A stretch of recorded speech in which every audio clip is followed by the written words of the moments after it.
Assalamualaikum warahmatullahi wabarakatuh. My name is Arfat and welcome to study number 2 of textual criticism of the New Testament. In today's video, I would like to go through with you some of the handwriting styles and what are the manuscripts that we have. Do we have the original New Testament? Do we have the original of what the authors wrote? Okay, what are the certain terminologies, the few terminologies that scholars actually use? Again, drawing materials from this book. And just a disclaimer, I do not agree with everything that the scholar here wrote. Yeah, and I'll clarify when we get to that. But anyway, we are still very early on. We are chapter 3. And you can see, but it's okay. We're at chapter 3 here. And also a point of clarification. In the previous video, I kept mentioning that manuscripts before the earlier manuscripts before the 3rd century, so on and so forth, are parchments, were parchments. What I meant to say was fragments. Okay, we have fragmentary copies in papyrus, on papyrus. And we do not have complete copies until Sinaiticus and much later on. Okay, just so that's a point of clarification. Now, when scholars use this word, okay, autographs, hopefully you can see. Autographs basically means the original. Okay, the original copies or copy of what the author actually wrote. For example, the Gospels, okay, Mark was written first, Matthew, Luke, and then John. Basically, we do not have what the authors actually wrote. Okay, the reason why we do not have is because these things have not survived. Whatever materials that they use, probably papyrus, or they could have used vellum, whatever it is, we do not actually know the materials that they use. What we could possibly assume is that they were written on papyrus, because papyrus fragments have been found with gospels in them, with the letters of Paul, so on and so forth. So we would presume that the author, Mark, Matthew, Luke, and John, we do not know who they are. Okay, as far as we are concerned, the Gospels do not. The Gospel authors did not leave their names. Okay, and if you see the Gospel here, hopefully you can see, you have this word, according to Mark, according to Luke, according to John, katamarkon, for example, if you look at the Greek, according to, okay, the reason why the word is according to is because the early church fathers presume that these gospels were written by Mark, Matthew, Luke, and John. But the gospels in itself were anonymous. Okay, they are anonymous because the authors did not leave their names. Okay, Mark did not leave, say, I'm Mark, I'm writing this. No, Luke did not say that I am Luke and I'm writing this. As we found in other books of the New Testament, like Paul, for example, I, Paul, wrote this with my own hand. You know, we will get to as to, can the early authors actually write? Did Paul actually write his epistles, his letters, or did he employ scribes to do it? Okay, we will get to that. So as far as we are concerned, the autographs have not survived. We do not have the original copy. Okay, the original copy have not survived. The original copy of the manuscripts have not survived. Okay. We do not even have the copies of the copies. For example, a lot of scholars say that Mark was probably written around the year 70 CE.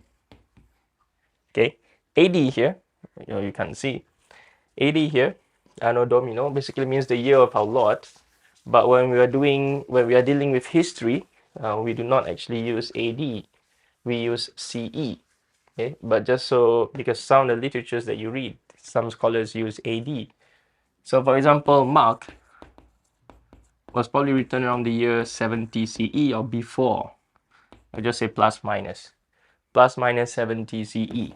Yeah, probably around before year 68 is the date that I choose, 67 to 68. But before the year 70. And how do scholars actually determine that Mark was written before the year 70? Okay, it's because from a historical perspective, Mark alludes to the destruction of the temple. Okay, whereas Matthew and Luke actually allude to the temple being destroyed. The temple wasn't really there. Yeah, Matthew is much closer to Mark. Yeah, but Mark is alluding to the temple about to be destroyed. The Roman soldiers, the legions are already out there surrounding Jerusalem, so on and so forth. Okay, but the temple is still standing. What temple am I talking about? Okay, the Temple of Solomon, okay, that was rebuilt. Okay, by the 4th century of the before the Common Era. So, nevertheless, for example, Mark. We just use Mark for example. Okay, we do not really know who the author are or were. Okay, authors or author.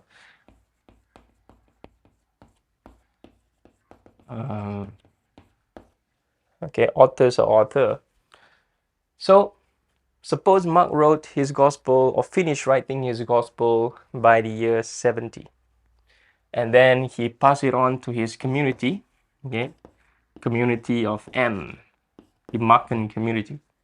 And the community made copies of the manuscripts.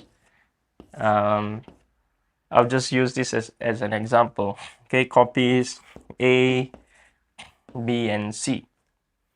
Okay, Gospels were written around the year 70. Copies A, B, and C. Let's just assume that they were all made around the same time, probably around the year 90, because in the ancient world it took some time for books to be written, read, disseminated. Okay, let's just put here a date: 80 to 90 of the Common Era. Okay, 80 to 90. And then later on, more copies are being made. Okay, more copies are being made. Probably the year 140. Hopefully you can see. Okay, 140 of the copy. You can't see my apologies. Let me just move the camera here a bit.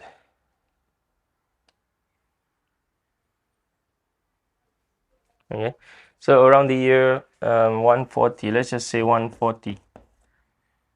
140. More copies are being made. Yeah, and so this is the original Mark. Here is called the autographs. Okay, this is the autographs. Okay, the autographs. And this is copies of the autographs. We call these the early copies or the first copies. First copy. Okay, and then we have subsequent copies. Subsequent copies of the Markan manuscripts. Okay, all the way to, and then you get copied, you get copied, and get copied, and get copied again and again and again. Now, we do not have any of this. Okay, we do not have any of this. We do not have the complete Gospels. Okay, it doesn't matter, Matthew, Mark, Luke, or John. We do not have the complete Gospels until about the 4th century. Okay, we only have the complete Gospel by the 4th century of the Common Era, meaning the year 300 onwards. Okay, and to be exact, we have this book called Codex Sinaiticus. Okay, Codex Sinaiticus. Pardon my ugly handwriting. And so we do not have the copies of the copies of the copies of the early copies. We do not have it. Okay? And since we do not have that, we do not even have the original. Okay, so autograph basically means the original. Now, all of these copies that we have here, all of these copies, they're most probably written on papyrus. Okay, they're most probably written on papyrus. As we go through on the previous video, we have a lot of fragmentary copies, okay, which I will describe in a bit. Let me just erase here. And so, our early copies, okay, this is the Markan Gospel, presumably papyrus. Okay, and then the copies of Mark also on papyrus. Okay, and then the copies of Mark are also written on papyrus. And then later on, the copies of the copies of the copies of the copies of the copies of the copies of Mark were probably written on parchments. Okay, and then as we progress through the Middle Ages, the copies of copies of copies of copies of copies of Mark written on paper. Okay, and this is when we get through. This is before the printing press, before Gutenberg. Okay, before the printing press, before printing press. Okay. Subsequently, by the Middle Ages, or throughout the Middle Ages, meaning the 6th century onwards, okay, we still have copies being made on parchments because they're durable, they last longer, and they're much more beautiful to view. Okay, parch, parchments, as I said, belong to the rich people, and it is also for official use, for example, in churches, so on and so forth. Whereas layperson, like for example, people like you and I, who were very poor, we cannot afford parchment. Yeah, and most people do not even have the complete copies of the New Testament, yet alone the Gospels. Okay, they do not have the complete. For example, if they have the Gospel according to Mark, they have Mark. Okay, most probably they do not have the complete Gospel. Most probably they will probably have like fragmentary copies on purpose because they could not afford to buy the whole gospel. Okay? To buy the entire gospel on papyrus sheets at that time, around the 1st or 2nd century, 3rd century of the Common Era in Palestine or in the Mediterranean world, it will probably cost you around $1,000. Okay, more than $1,000. Can you imagine if one gospel costs you around $1,000? Okay? Having 4 gospels is $4,000. Okay? And having the complete New Testament of 27 different books of different length, obviously. Okay, you can imagine. I've not done the calculation, okay, but you can imagine probably $10,000. Yeah, $10,000, probably. Just an estimation. Okay, and so people do not have $10,000 to buy books, and neither do we today, unless we're very rich. Okay, we do not have $10,000 to spend on 27 different codices. Okay, probably 20 codices because some of them you can actually put into a few books and then you get binded. Okay, but $10,000 about estimate. Yeah, this is not the exact figure. And so you can imagine that a lot of people do not actually own the New Testament. When we get to the printing press, which we will describe, I will make a video about that. Obviously, this is part of the series. You'll start to realize that people suddenly are able to obtain a lot of the New Testament books. Okay, now we move on to the handwriting. Early on, no one can read and write, and the Gospels were read, okay, in churches, so-called churches, house churches. Okay, maybe I should have just described here first. The very first community, for example, the community of Paul, okay, people gather in houses of the rich men, okay, rich men houses, or the person within the community that has the biggest house that could feed probably 50 people, so on and so forth. So the community that Paul founded, probably they probably gather together in churches. Okay, they're not gathering in synagogues, although some theories have gotten that, because Jews and Christians were having tension at that time. Okay, now Jews themselves were Christians early on, but that is a different. That is nothing to do with textual criticism. So I've made videos about that. You can watch the introduction to my New Testament series. So house churches for the rich man. Okay, the rich man house churches. They gather at the rich man's house. Okay, and that's why it's called house churches, meaning that there's no dedicated church. It wasn't until later on, okay, when Christians became recognized as the religion within the Roman Empire. Okay, but before that, people were gathering in house churches, and no doubt before that, um, buildings were dedicated for liturgy, so on and so forth. Okay, and so the Gospels were actually read aloud because most people could not read, and also because most people do not have the Gospels. Okay, they do not have the Gospels. I'll just say do not have the New Testament books because even the letters of Paul were being read early on as well. Okay? They do not have the New Testament. And the reason they do not have it is because it is expensive. And even if they have it, what would they do with it? Because they can't read. Okay? And so the Gospels were actually read in churches.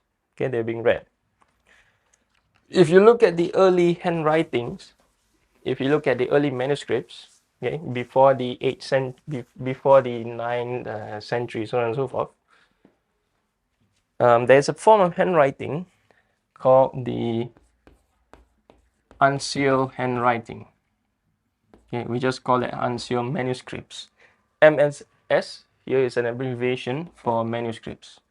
Okay, unsealed manuscripts is something. It is actually block letters. Okay, block letters. For example,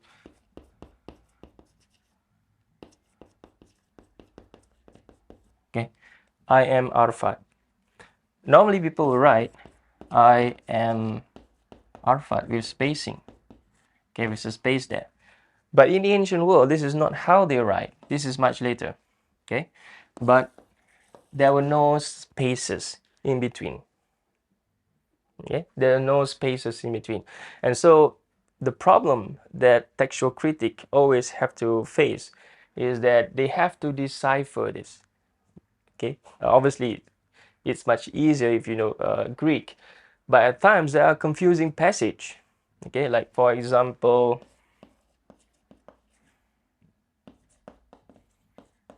okay, if you see here, I saw abundance. Okay, but it can be read I saw a bun dance. Okay, I saw abundance, but it can also be I saw a bun dance. Okay, meaning the bread is dancing. Okay, and so these are the type of confusion that people actually go through. Okay, and somehow in Greek, for example, you have letters that are quite similar. Okay, in not similar in look. Okay, but in pronunciation. Okay, both of these are equivalent to the English O.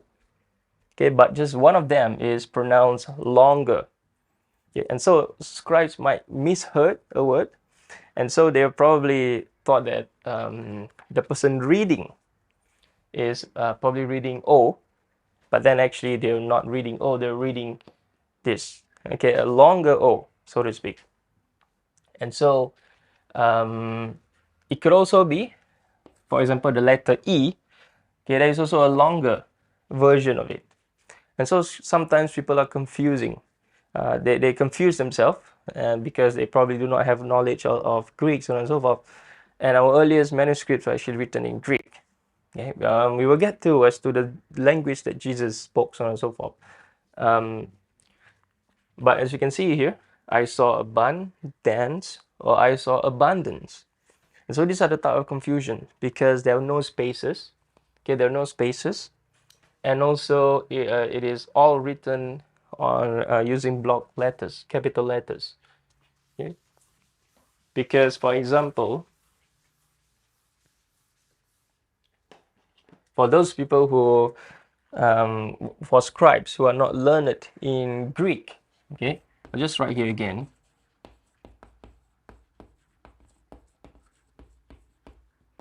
Okay, I saw abundance, okay, or I saw abundance, meaning the bread is dancing. Yeah. For some scribes who are not paying attention, who probably ignore the context, okay, they probably write down I saw a bun dance.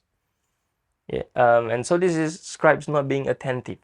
Whereas in the context, okay, I saw abundance on the table, okay, referring to the Eucharist.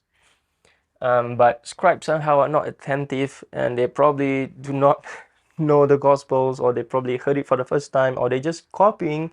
Probably people taking notes, people that can actually write. Where when the Gospel was being read, they were probably taking notes, or they were probably writing their own Gospels because they could not afford to buy the Gospels, and so they. It's just like we go to mosque today. For Muslims go to the mosque, and for you Christians who go to the church, you probably take notes, right, of what the pastor is saying, of what the imam is saying. And so when you're taking note, you're probably not attentive. You're probably talking to your friends and so forth. And so you heard, I saw a bun dance, okay? And so you just write, I saw a bun dance, okay? It was until later on, whereas these problems no longer exist, okay? But then again, the damage, so-called, has already been done. Because when we get to the 8th and 9th century of the Common Era, okay, the cursive handwriting were invented, and then way before that, earlier on, spaces were invented. Okay, but when we still have some scribes who are copying in their manuscripts, they write, I saw a bun dance. Okay, instead of I saw abundance. So these sort of mistakes were still being made, even in the we call them the cursive scripts, okay, the minuscule script. And so the next part will be the minuscule script. We have the minuscule script, and we also have the introduction of spaces, okay. And so when this was introduced, this was only used much later. But if you look at the earliest manuscripts of the New Testament that we have, they're all written using uncial script, majuscule script, okay, block letters. And so for textual criticism wise, scholars look at all manuscripts, okay, because some minuscule manuscripts are actually earlier copies. Okay, we will get to this video, but for now, some minuscule manuscripts are actually an early copies of majuscule script. The next one we have, and so we have scribes. Okay, so we have people, we have the manuscripts of people taking down notes. Okay, we have authentic copies, meaning they're copies that are made by scribes, learned scribes. And we also have, I'll just call it inauthentic copies. Actually, inauthentic is not the right word. Okay, we have poor copies of the manuscripts. Okay, this is made by learned scribes. Okay, it can be learned people within the church, or it can also be someone that you pay, someone that early Christians pay to get their books hand copied. Poor copies are probably from people that are not learned. Okay, they're not attentive. Okay, they're untrained. And early scribes are untrained, because early scribes are basically like people you and I, who heard the gospel, yeah, and then we just write down. Okay, and in the ancient world, the gospels were the New Testament books. They're not being read fast. Okay, they're being read very, very slowly, depending also. Obviously, we do not know. This is just this is within the realm of conjecture. Okay, but because we do not have videos or videotapes of ancient scribes reading, but most probably because a lot of people could not read, could not write, and so, for example, the Gospels are being read. Okay, this is the Gospel according to Mark. Okay, um, and so it is not like this is a Gospel according to Mark.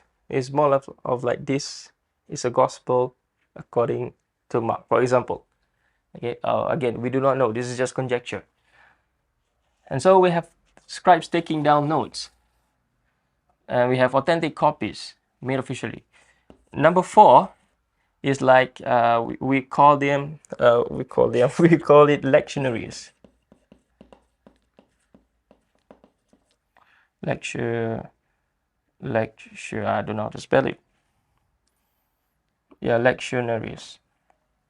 Okay, lectionaries are basically like, for example, if I'm going to a place, okay, to preach or to probably to teach or to read the gospel, okay, and I do not want to read the gospel from start to finish. I just want to, and I do not want to bring the entire gospel with me, because in the ancient world, gospels actually, if you have to bring the entire New Testament, it is heavy, especially when we have the New Testament written on parchments, on vellum. So it is heavy. So most of the time, pastors, so on and so forth, quote unquote pastors, okay, learned people of the community, they would probably write notes. Okay, today I want to read this passage from Matthew, this passage from Mark, so on and so forth. Okay, and so the pericope basically means like an abstraction, so to speak, abstraction of a passage from the Bible. This word here, pericope. Okay, some people pronounce that pericope or pericope, even I heard, but I think the correct pronunciation is pericope. Okay, and so people probably say, okay, I want Mark 1 to 40, for example. Okay, I just want to read this, and so I will copy this into the papyrus manuscripts, or copy this into even vellums even, and then I will bring it to my church, or or they will bring it to their church. Okay, obviously I don't go to church, I'm a Muslim. And so they will read. Okay, and then probably they go for the Psalms. Okay, and then they probably go for the book of Isaiah, for example. Okay, the book of Malachi, for example. They will read from all. They will read this. Okay, and so these are called lectionaries. Okay, meaning an extraction, and this is very important as well. Okay, because it helps us to identify what possibly is the earliest readings of the Greek text. Okay, that is all that we have for today. Hopefully this makes sense. And in the coming videos, we're going to take a look at the different translations, the different early translations. Okay, we don't care about the later translations, the early translations of the New Testament. My name is Arfat, and I'll see you on my next one. Assalamualaikum warahmatullahi wabarakatuh.